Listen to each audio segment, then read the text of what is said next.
আচ্ছা, ডিগ্রি সংক্রান্ত আরেকটা প্রশ্ন নিয়ে এলাম। তো কোশ্চেনটা বলি।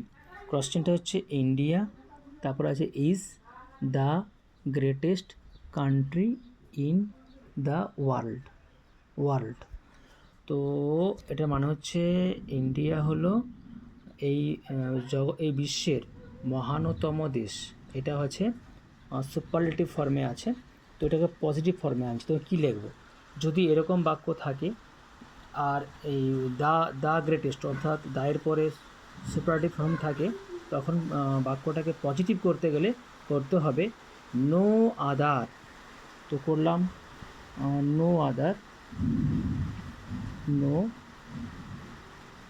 আদার, নো আদার। এবারে কী আছে? নামটা কান্ট্রি, নো আদার কান্ট্রি করলাম, নো আদার কান্ট্রি। এরপর কী করব? ইন দ্য ওয়ার্ল্ড, শেষ অংশটা ইন দ্য ওয়ার্ল্ড। এই যে আছে ইন দ্য ওয়ার্ল্ড, এটা নিয়ে আসবো। No other country in the world. No other country in the world দিয়ে করবো ইজ, যেহেতু বাক্যটা প্রেজেন্ট টেন্স ইজ হলো, তাহলে করলাম কি no other country in the world is. তারপরে কি করব? As no other country in the world is as great as great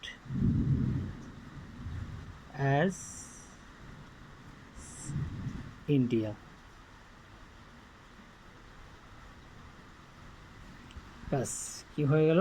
no other country in the world is as great as India. এটা হয়ে গেলো পজিটিভ ডিগ্রি।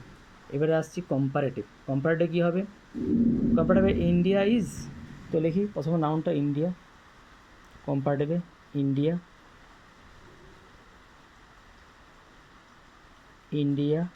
তারপর কী করবো? India verb is, India is greater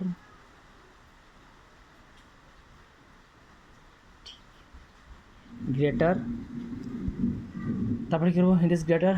এবারে আসবে than any other. দা থাকলে হয় than any other. এই যে এখানে আছে দা, তাহলে than any other.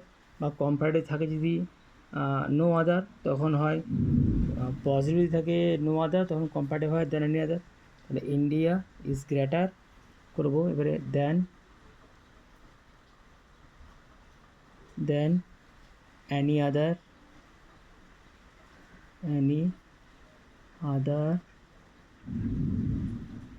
Country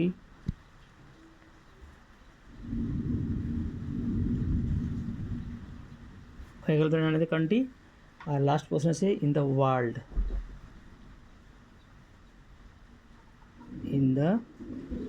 world, এইভাবেই প্রশ্নের সলভ করলাম।